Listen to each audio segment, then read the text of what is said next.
Sa totoo lang, isang R-rated na pelikula ay may ganitong kalawak na pagkalat. Ipinapakita lang nito na lalong nagiging perverted ang mga tao. Isipin mo kung matagal kang nasa isang repressing na kapaligiran. Hindi makalabas ang nararamdaman sa puso, hindi maiiwasang maging baluktot ang isipan, at gumawa ng mga marahas at madugong bagay. Nang mapagtanto ang ganitong karahasan, na nagdudulot ng masidhing kasiyahan, ay nagiging hindi mapigilan, tulad ng pelikula na ipapakita natin ngayon, Pearl. Malinaw na iniuukit ng direktor ang kwento ng isang dalagang magsasaka na may pangarap, kung paano siya unti-unting nalulugmok sa ilalim ng pang-aapi ng isang masamang pamilya, at unti-unting humahantong sa pagiging sobrang kabaliwan. Paunawa lamang, kung mahina ang iyong mental na kakayahan, mag-ingat sa panonood. Ang kwento ay nagaganap noong 1918, sa katapusan ng unang digmaang pandaigdig. Ang pangunahing babae ay si Mia, mula nang umalis ang asawa niyang si Howard sa linya ng digmaan. Kasama niya ang kanyang mga magulang sa buhay, tumutulong sa pag-aalaga ng kanilang sakahan. Ang ama ni Mia ay naging paralitiko dahil sa sakit na kumalat. Ang bigat ng responsibilidad sa bahay ay napunta lahat sa ina, kaya napakahigpit ng ina sa kanya. Matagal nang may pangarap si Mia sa pagsasayaw. Nais niyang makalabas sa entablado, at maging isang tanyag na bituin. Ngunit tuwing manguhuli siya ng ina, ay palaging pinapagalitan ng mahigpit. Iniisip ng ina na araw-araw ay walang katapusang gawain sa bukid. Ang mga pangarap na hindi makatotohanan, hindi kayang solusyonan ang kasalukuyang pangangailangan.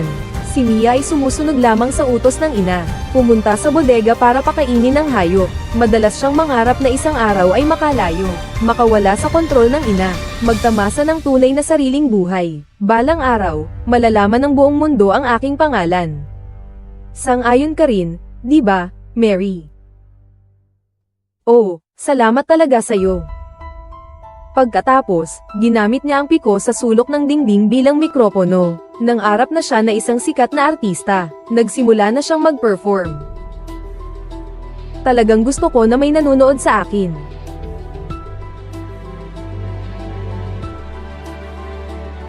Ikaw lang ang makakakita ng tunay kong sarili.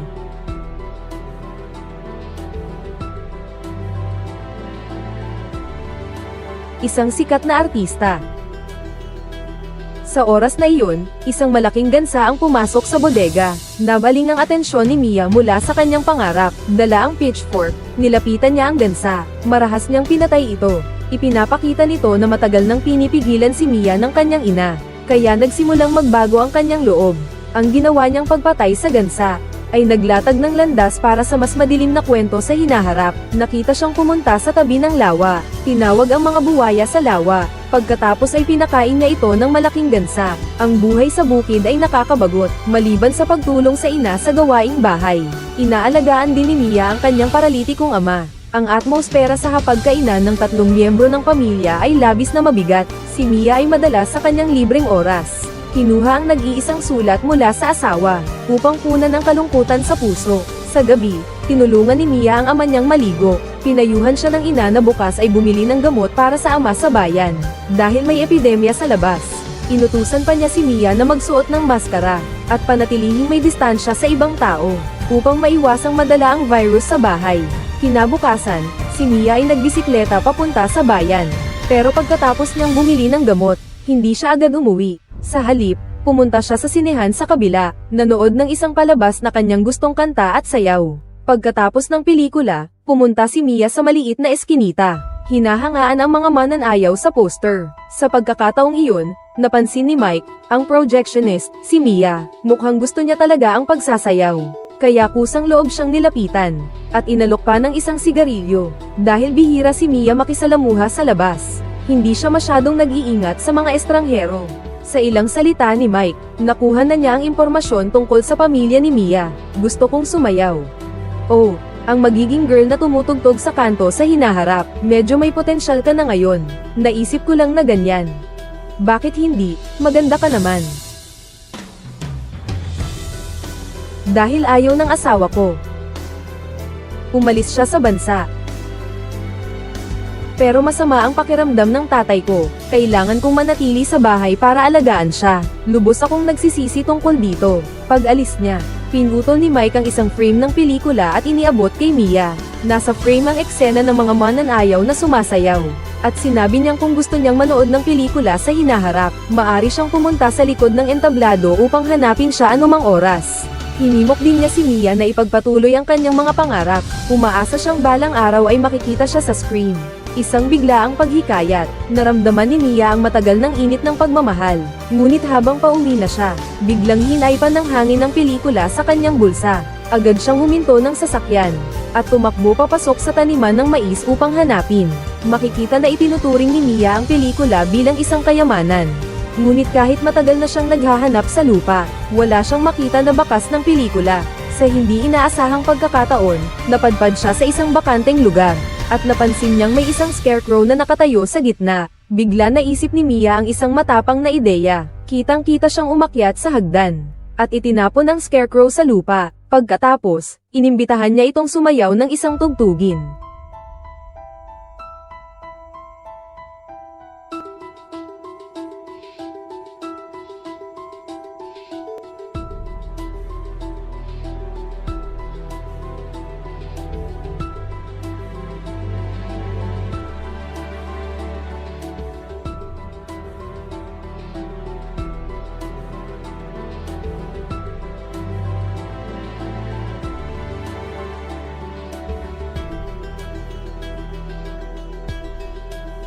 Ngunit nang bumukas ang mga mata ni Mia, ang scarecrow ay naging si Mike. Ipinapakita rin nito ang kanyang pagtutol sa pagnanasa. Ako'y may asawa na. Ako'y may asawa. Sumunod si Mia na umupo sa strawman. At inilabas ang matagal ng nakabaon na emosyon. Hanggang sa papalubog na ang araw. Bumalik si Mia sa bahay. Sa harap ng tanong ng ina, nagsinungaling siyang masyadong mabagal magbisikleta, kaya naantala ang oras. Pero hindi naman siya pinagalitan ng ina. Pinapanta lang siya para linisin ang ihi at tae ng ama. Habang naliligo si Mia, ibinahagi niya ang pelikulang napanood niya ngayong araw. Pero walang reaksyon ng ama. Kaya tinangka niyang humawak. Kung may malay pa ba ang ama, unti-unting inilagay ang kamay sa leeg. Habang nasa hapunan, humingi ang ina kay Mia ng natitirang 8 sentimo. Nagsinungaling si Mia na bumili siya ng candy sa daan. Diretsyong tinanggal ng ina ang pinggan. Kung kumain ka ng candy, di na kailangang kumain ng hapunan. Pero ma, nakarating ako sa malayo, gutom na ako. Pwede mong hintayin bukas na lang kainin ang natira. Makikita kung gaano kalakas ang kontrol ng ina sa kanya. Saan ka pupunta? Matutulog na. Hindi ka pa pinapayagang bumaba sa mesa. Umupo ka.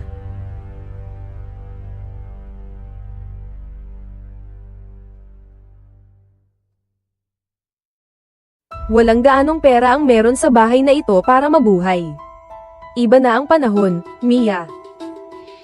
Hindi ka na pwedeng maging pabaya. Ang buhay mo ay nakasalalay lamang sa atin dalawa. Nakikita mo na kung paano tratuhin ang mga German na magsasaka. Ang tanging dahilan kung bakit hindi tayo nagkasakit o nagutom ay dahil sa maingat na pamumuhay. Alam ko. Maingat ako. Hindi ko papayagang magpatuloy kang mangarap ng walang saysay at umiwas sa responsibilidad. Ito ay palatandaan ng kahinaan. Hindi ka namin pinalaki ng iyong ama at ako na ganito ka-weak. Naiintindihan mo ba? Magaling. Pwede ka nang bumaba sa mesa. Bumalik si Mia sa kwarto at nagsindi ng kandila, naupo sa tabi ng bintana at nagsimula magdasal. Sana maging pinakasikat na superstar sa buong mundo. Laging iwanan ng masamang lugar na ito. Kinabukasan ng umaga, nakita ni Mia ang isang pagkakataon na pwedeng magbago ng kanyang kapalaran. Dinala ng kanyang biyenan at maliit na kapatid na babae sa bukirin. Makikita rin sa sasakyan na ginagamit, na napakayaman ng pamilya ng asawa. Ang pananamit ng bunsong kapatid ni asawa, si Emma, ay labis na kaiba kay Mia. Nagpadala ang biyenan ng isang inihaw na lechon. Ngunit napansin ni Mia, na tila ayaw ng kanyang ina sa ganitong uri ng tulong. Kaya inilapag na lamang ito ng biyenan sa sahig. Nang palihim na sinabi ni Emma kay Mia ang isang sikreto. Sa darating na Sabado, magkakaroon ng dance audition sa simbahan. Para sa isang lokal na Christmas dance troupe, ang mga mapipiling makakasali ay magtutungo sa 7 iba't ibang syudad para mag-tour. Ito ang nagbigay muli kay Mia ng pag-asa. Pagkatapos umalis ni Emma, mabilis na pumunta si Mia sa warehouse. Nahanap niya ang poster ng dance na nakatago sa sombrero. Nangangarap na siya ay nakatayo sa entablado. Ang kanyang mga mata ay puno ng pag-asa at pangarap para sa hinaharap. Nagpa siya si Mia na hanapin si Mike para matutunan ang mga galaw sa sayaw.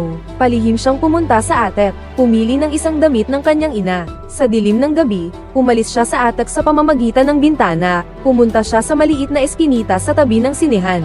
Nakita ang pagdating ni Mia. Hindi nagulat si Mike. Dahil alam niyang tiyak na hahanapin siya ni Mia, ipinahayag ni Mia ang kanyang layunin. Ngunit hindi siya pinatugtog ni Mike ng sayaw. Sa halip, pumili siya ng isang espesyal na pelikula. Habang pinapanood ang mga malalantad na eksena sa pelikula, may bahagyang alon ng damdamin si Mia sa loob. Ngunit dahil sa katapatan sa kanyang asawa, hindi nilalabag ni Mia ang moral na hangganan. Pinapalakas pa siya ni Mike na ang kabataan ay panandalian. Dapat mong sundan ang iyong mga pangarap ng buong tapang. Hindi ito ganoong kadali. Siyempre, napakadali. May daan sa harap ng bahay, na direktang magdadala sa New York. Balang araw, mawawala na ang aking mga magulang. Noong panahon na yun, magagawa ko ang lahat ng gusto ko. Paano kung huli na noon? Ang problema sa kay Mia ay, isa lang ang pagkakataon mo sa buhay. Kung hindi ka mamumuhay ng maayos habang bata ka pa, hindi ka na pwedeng bumawi pa. Sana pumanaw na lang sila. Kahit na hindi ko nagustuhan ang dance movie, ngunit nagpasalamat pa rin si Mia kay Mike sa kanyang paggabay. Sa gabi, palihim na pumasok si Mia sa bahay sa pamamagitan ng bintana, ngunit narinig niyang tahimik na umiiyak ang kanyang ina. Marahil nalulungkot din siya sa kanyang malungkot na buhay. Kinabukasan ng umaga, ipinalabas ni Mia ang kanyang paralitikong ama sa bahay. Nakita ito ng ina mula sa atep. Dinala niya ang ama sa tabi ng lawa. Tinawag niya ang buwaya sa lawa. Akala niya pabigat ang ama. Nakakabawas ito sa pagkakataon niyang matupad ang pangarap. Nang dahan-daang lumapit ang buwaya. Mia, anong ginagawa mo? Nakikipag-usap ako kay Daddy. Kailangan natin siyang dalhin pabalik sa loob ng bahay. Bakit mo kinamumuhian ang nanay ko? Ako'y nag-iingat lang para sa ikabubuti. Kailan ko makakamtan ang gusto ko? Darating ang araw na maiintindihan mo. Hindi mahalaga kung ano ang gusto mo. Ang mahalaga ay magamit mo ng gusto ang lahat ng kakayahan mo. Bihira lang ang buhay na umaayon sa iyong inaasahan. Dapat maging handa kang harapin ang mga ito, kung gusto mong maging masaya.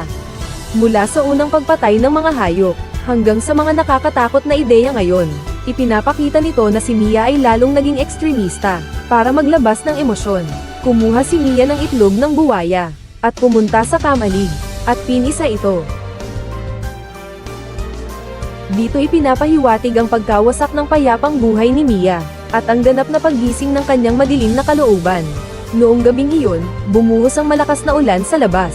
Nagkaroon ng matinding pagtatalo ang ina at anak sa hapagkainan. Inilabas ng ina ang flyer ng sayaw at hinarap siya. Bukas ay may seleksyon ng sayaw sa bayan. Pupunta ako. Hindi ka pwedeng pumunta. Bakit ko kailangang pumunta? Gusto kong makita kung sapat ba ang aking kakayahan. Sapat para saan, Mia? Isang buhay na higit pa rito. Saan nanggagaling ang mga matigas ang ulo na hindi marunong magpasalamat? Sa tingin mo ba ay hindi karapat-dapat ang buhay natin para sa'yo? Palagi kang may matitirhan. At may makakain upang mapawi ang gutom. Hindi mo ba naisip na lahat ng ito ay bunga ng sakripisyo ng tatay mo at ako, na ipagpalit namin ang lahat para dito? O iniisip mo ba na hindi rin namin karapat-dapat sa'yo? Kung ang natitirang buhay ko ay nakatakdang, manirahan kasama kayo ni tatay dito sa bukid. Sige na nga. Pero isang beses lang ang kabataan ko. Kung sumali ako sa pagpili at hindi ako mapili, pag-uwi ko na lang. At hindi ko na ito babanggitin muli, nangangako ako. Pero kailangan kong malaman na ginawa ko ang lahat ng kaya ko. Kung hindi, magsisisi ako habang buhay. Pakiusap, nanay, hindi mo alam ang kaya kong gawin. Oh, alam ko nang mabuti. Nakita ko ang ginagawa mo kapag wala ang iba. Akala mo walang nakakakita kapag wala ang iba. Akala mo hindi mapapansin ng iba. Lagi mong itinatago ang tunay mong pagkatao, Mia. Sa huli, mapapansin nila at matatakot sila. Gaya ko. Mali ka, di ba? Anong klaseng babae ang gusto mong maging? Iniwan ng iyong ina, nag-iisa at nagkakasala, para lang makasayaw kasama ang mga puta sa lungsod. Huwag mo nang pag-usapan pa ang posibleng sakit na maaari mong makuha. Nakita mo na ba kung ano ang naging itsura ng iyong ama dahil sa sakit na iyon? Ito ba ang gusto mong maging kapalaran mo at ng iba? Syempre hindi. Huwag kang magloko. Hindi ko na kayang pakinggan pa ang mga sinasabi mo. Pareho ng kasamaan ng mga ginawa mong kasalanan, nakakainis. Mali ka, Mia. Kung magpapatuloy ka nito, lalong masasaktan ng iba. Nakikita ko na unti-unting nilalason ng kasamaan ang iyong puso. At mula ngayon, sisiguraduhin kong malinaw, na hindi ka na muling lalabas ng bukid na ito. Hindi mo ako mapipigilan. Oh, kaya ko yan ng sobra. Ayaw mong malaman kung ano ang kaya kong gawin sa'yo. Dala ko ang pain ng hindi mo kailanman mauunawaan. At araw-araw, pinapakain ko lang ang babaeng aking ipapakasal. Humihingal ng sipon, ganito ang buhay. Lalapitan mo pa ako dito at magsalita tungkol sa pagsisisi. Dapat sana siya ang asawa ko, hindi ako ang ina niya. Subukan mong magsalita sa akin ng ganitong tono. Naririnig mo ba? Pasensya na, pero hindi ka talaga nagsisisi. Kung hindi, titigil ka sana sa ganitong gawain. Dalhin mo na yan. Ito ba ang gusto mo? Siguro dapat kitang tulungan patayin siya. Ito ba ang katuparan ng makasariling pangarap mo? Para pareho tayong makasali sa sayaw na paligsahan. Wala na ang asawa mo, ganoon din ang sa akin. Kaya bakit tayo magpapakulong sa pag-aalaga sa kanila? O sa pain ng bukid? Mas mabuti pang sundan natin ang ating mga pangarap.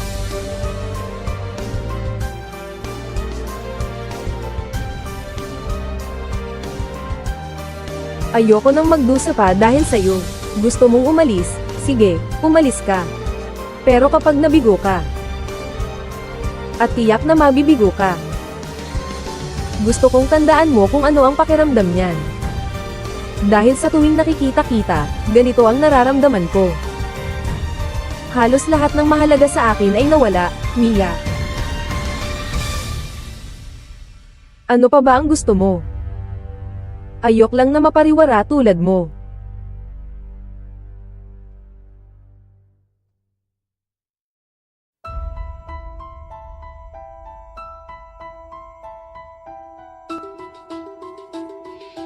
Galit ako sa'yo. Ine, puta ka. Hinding-hindi na kita papayag ang magmataas sa harap ko. Hindi ka mas matimbang kaysa akin, mas matimbang ako kaysa sayo. Gusto kong maging isang sikat na artista.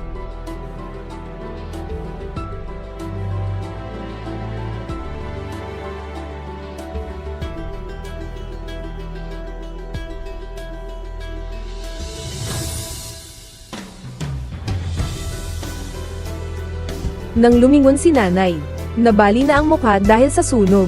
Direk na dinala ni Mia ang ina sa basement, tapos tiningnan niya ang ama na nasa wheelchair. At nagmadaling tumakas mula sa farm.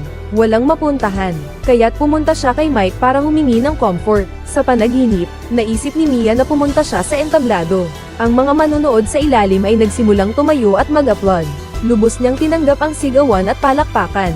Ngunit sa susunod na sandali, inalis ng ina ang kanyang maskara at lumitaw ang nakakatakot na mukha. Biglang nagising si Mia. Ngayon ang araw ng seleksyon para sa sayaw sa simbahan. Agad siyang bumangon at nagsuot ng damit, handang bumalik para magpraktis ng sayaw. Sinabi ni Mike na ihahatid siya pauwi, kaya nagmaneho silang dalawa papunta sa bukid. Sa kalagitnaan ng daan, napansin ni Mia ang isang sundalo. Kahit na hanggang ngayon ay wala pa ring balita ang kanyang asawa, ngunit ngayon natatakot na rin siya na biglang babalik ang kanyang asawa. Hindi nagtagal, bumalik silang dalawa sa bukid. Nag-aalala na baka mabunyag ang nangyari. Pinapahintulutan ni Mia si Mike na maghintay sa labas. Nakita niyang nakaupo ang ama sa hapagkainan. Agad siyang lumapit upang humingi ng tawad sa ama, at pansamantalang inilipat ang ama sa kwarto. Hindi sinasadyang napansin ni Mike, na may mga uod na lumabas sa inihaw na lechon sa sahig, na nagdulot sa kanya ng masamang pakiramdam. Nang pumasok si Mike sa loob ng bahay, ipinakilala ni Mia ang kanyang ama, at buong tapang na inamin ang relasyon nila. Habang sila ay nagmamahalan sa kwarto, narinig ni Mike ang tunog ng pagtapik sa sahig, kaya't nagpa siya siyang bumaba para tingnan. Pagdating ni Mike sa kusina, natuklasan niya ang mga mais na nahulog sa lupa. Agad na ipinaliwanag ni Mia na ang kanilang maliit na aso ang nakabuhos ng pagkain. Para may layo ang atensyon ng iba, dinala niya si Mike sa barn. Ipinakilala ang mga alagang hayop niya. Tila napansin ni Mike na may kakaiba sa kalagayan ni Mia, kaya tinanong niya nang basta na lang ang pangalan ng aso. Ngunit sinabi ni Mia sa kanya na walang alagang aso sa bahay. Nang ma-realize niyang nagkamali siya ng sinabi, hindi alam ni Mia kung paano ipaliwanag agad. Gusto ni Mike na umalis. Nagsisinungaling na uuwi siya para magtrabaho. May nagawa ba akong mali? Wala. Bakit bigla kang naging malamig sa akin? Hindi ko maintindihan ang ibig mong sabihin. Anong nakita mo? Wala akong nakita. Nagsisinungaling ka. Ako, hindi nagsisinungaling. Ikaw ang nagsisinungaling. Alam ko ng malinaw. Malalim ang aking pakiramdam. Makinig ka. Kailangan ko nang umuwi sa trabaho. Okay, magkita tayo ulit mamaya. Kailan? Hindi ko alam, Mia. Isa lang yun sa mga sabi-sabi. Hindi mo na ako dadalhin sa Europa, di ba? Magsabi ka ng totoo. Ano ang nagawa kong mali? Hindi ba pwedeng maging kalmado ka lang? Kung wala akong nagawang mali, bakit mo ako iniwan? Hindi ko maintindihan, akala ko gusto mo ako. Gusto talaga kita, pero kung ganoon, sabihin mo na lang ang totoo. Bakit mo ako iniwan? Ano ang nakita mo? Bakit ka nagbago? Sige ba? Sana maging maayos ang pagpili mo. Tunay na hangad ko ito.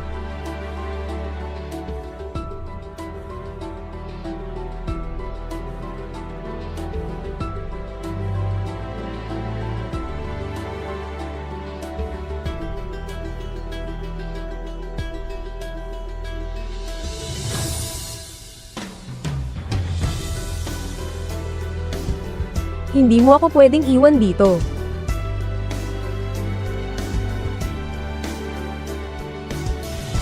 Walang bagay ang pwedeng magkulong sa akin dito.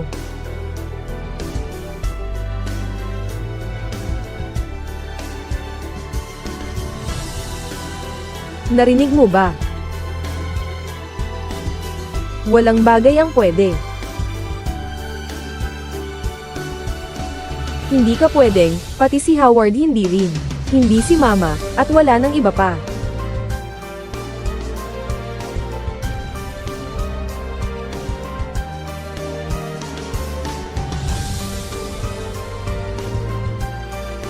Hindi.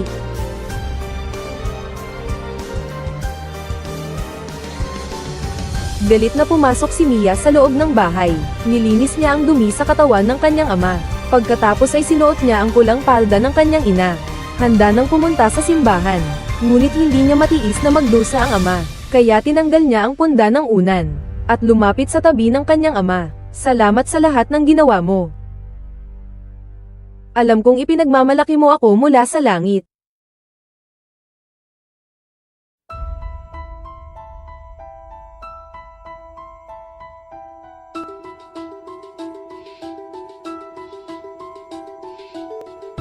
Pag-alis, itinulak pa niya si Mike kasama ang sasakyan papunta sa lawa. Natural na tutulungan siya ng buwaya na itago ang mga ebidensya. Nang dumating si Mia sa simbahan, lahat ng mga babae ay sinundo ng kanilang mga magulang gamit ang sasakyan. Si Mia lang ang nagbisikleta, at si Emma ay nauna nang dumating.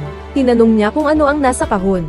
Ito ang mga gamit na kailangan kong dalhin buong biyahe. Wow, ang taas ng kumpiyansa mo talaga. Sabi-sabi, isang babae lang ang pipiliin sa bawat bayan. Kailangan ako ang mapili. Hindi mo dapat sinabi ng malakas yan, Mia. Kung hindi ako, sana ikaw na lang ang mapili, okay? Kailangan ako ang mapili, dahil wala na siyang ibang daan pabalik. Tanging mapili siya ng mga hurado, ang makakalaya siya sa buhay sa bukid. Nang si Emma ang susunod na tawagin. Dahil sa sobrang kaba, pinalitan niya ang pwesto kay Mia. Matatag ang tingin ni Mia. Malinaw na handa na siya ng gusto. Ngunit madalas may malaking agwat ang pagitan ng realidad at inaasahan. Kahit na sobrang galing ni Mia sa pag-arte, pero matapos ang sayaw, nagre-review pa rin ang mga hurado at tumanggi. Dahil ang hinahanap nila, ay mga batang babae na may blonde at blue eyes. Hindi pasok sa standards ang itsura ni Mia. Susunod na. Pakiusap sa inyo. Hindi ninyo maintindihan na kailangan ko ang pagkakataong ito. Susunod, salamat. Kaya kung gawin ng mas mahusay, halika mahal, huwag mo nang palalain pa. Pakiusap, bigyan mo pa ako ng isang pagkakataon. Halika na, huwag na. Ako ito, ang sikat. Halika na, ginang, ikinalulungkot ko.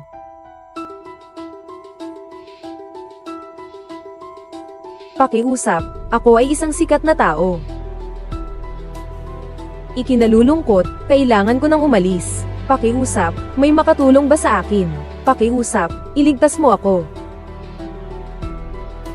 Sa huli, si Mia ay napilitang umalis ng mag-isa. Umiiyak mag-isa sa labas ng simbahan. At si Emma na kasama nila ay pinili ng mga hurado. Nakikita kong umiiyak si Mia ng sobra. Lumapit si Emma at inalok siyang pauwi na. Bumalik sila sa farm.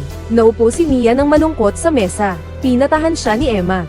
Ang pinili sa church competition ay lokal na maliit na dance group lang. Hindi alam ng mga hurado ang propesyonal na sayaw. Hindi lang dahil sa pagkatalo si Kumiya, nalungkot din siya sa mga bayad na kailangang ibayad sa likod nito. Malayo sa kayang dalhin niya ang lahat. Nag-aalala si Mia na baka hindi na niya kaya. Pinapaniwala ni Emma na isipin niya si Howard para may buhos niya ang kanyang saloobin. Ipinakita rin ni Mia ang kanyang 8 minutong talento sa linya. Inirereklamo niya ang kanyang asawa na iniwan siya sa farm. Araw-araw, hindi lang niya inaalagaan ang ama, kundi nagtatrabaho rin siya sa bukid. At kailangan pang tiisin ang masasakit na salita ng ina. Para sa seleksyon ng sayaw na ito, marami siyang ibinigay na pagsisikap. Akala niya makakabago ito ng kanyang kapalaran. Ngunit natuklasan niyang lahat ay walang saysay. Habang dumarami ang mga salita, lalong naging emosyonal si Mia. Hindi niya pinansin ang tanong ni Emma. Sinimulan niyang ikwento ang mga nangyari nitong mga araw.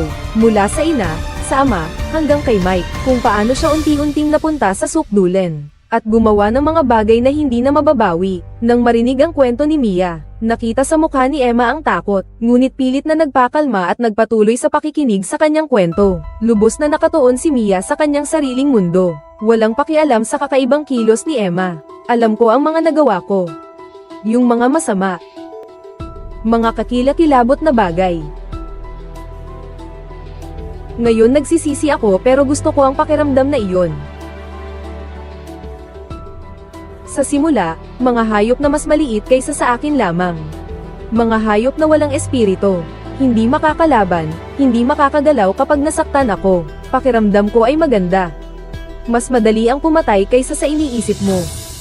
Hanggang kamakailan lang, tungkol sa nanay ko. At sa lalaking yun sa sinehan, pakiramdam nila ay iba. Mas may malaking kahulugan sila. Sinasaktan ko sila para malaman nila kung ano ang pakiramdam ng pagdurusa. Pero ang kaawa-awang tatay ay hindi karapat-dapat sa ganito. Maganda ang intensyon ni nanay. Mahirap ang buhay niya. Gusto niya lang ng isang tahanang may seguridad. Naiintindihan ko.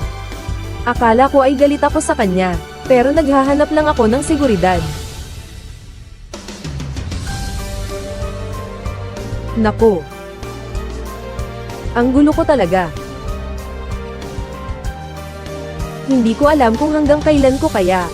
Hanggang sa may bahagi ko na lahat, handa nang umalis si Emma. Tinanong ni Mia siya ng 3 tanong. Natakot ka ba sa akin?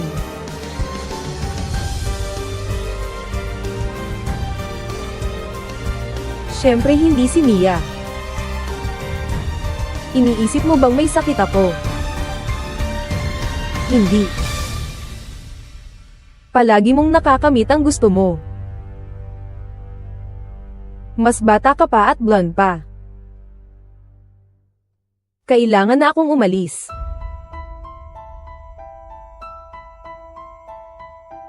Hindi ka magsasabi ng kahit ano sa kanila, di ba?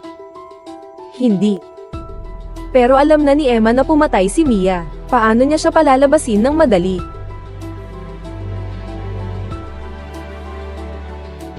Tulong. Tulungan mo ako. May tao ba? Tulong. Hindi. Hindi. Pakiusap. Tulong. Tulong.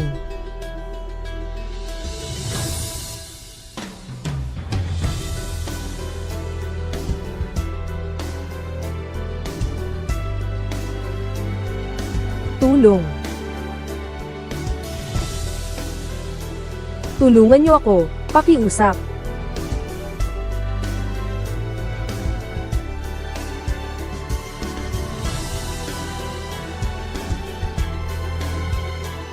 Pakiusap, huwag naman. Hindi ko sasabihin sa kahit sino. Pakiusap, swear ko ito. Hindi. Pakiusap, ano man ang gusto mong gawin, gawin ko. Hindi na ito tungkol sa kung ano ang gusto ko, Emma. Pakiusap, ang susi ay nasa tamang paggamit ng meron ako. Hindi, hindi. Hindi.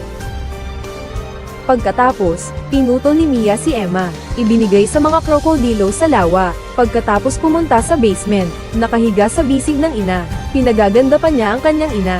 Dinala ang mga magulang sa kusina, pagkatapos ay inilagay ang bulok na inihaw na lechon sa mesa.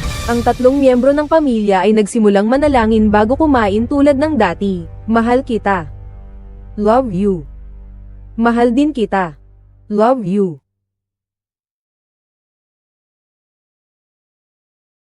Hindi alam kung gaano katagal ang lumipas. Isang sasakyang militar ang huminto malapit sa bukid. Ang asawa ay bumalik mula sa digmaan papunta sa bahay. Ngunit ang tanawin sa kusina ay labis na ikinagulat ni Howard. Howard.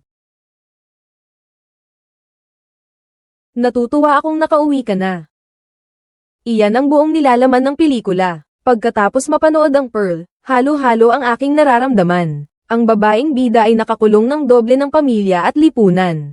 Ang ina ay dominante. Ang ama ay paralitiko. Ang pamilya ay naging bilangguan na nakakulong sa kanya. Sa antas ng lipunan naman, dahil sa digmaan, lumayo ang asawa. At ang pagkakaiba ng uri ay nagpapalayo sa kanyang mga pangarap. Bagaman maganda ang anyo ng kanyang hipag na si Emma, hindi niya ito napapansin. Hindi sinasadyang nakasakit ng sarili ang iba dahil sa pakiramdam ng pagiging higit. Ipinapakita rin nito ang kawalang pakialam ng lipunan sa paghihirap ng mga nasa ibaba. Namumuhay ang mga tao sa kani-kanilang antas. Hindi nakikita ang paghihirap ng iba. Ang tinatawag na pangarap ay ilusyon lamang na ipinagkakaloob ng mga nasa itaas. Ang trahedya ni Mia ay salamin ng malupit na patakaran ng lipunan. Naway makalaya tayong lahat mula sa tanikala ng kapalaran. At hindi mapabigatan ng buhay. Isabuhay ang buhay na nais mo.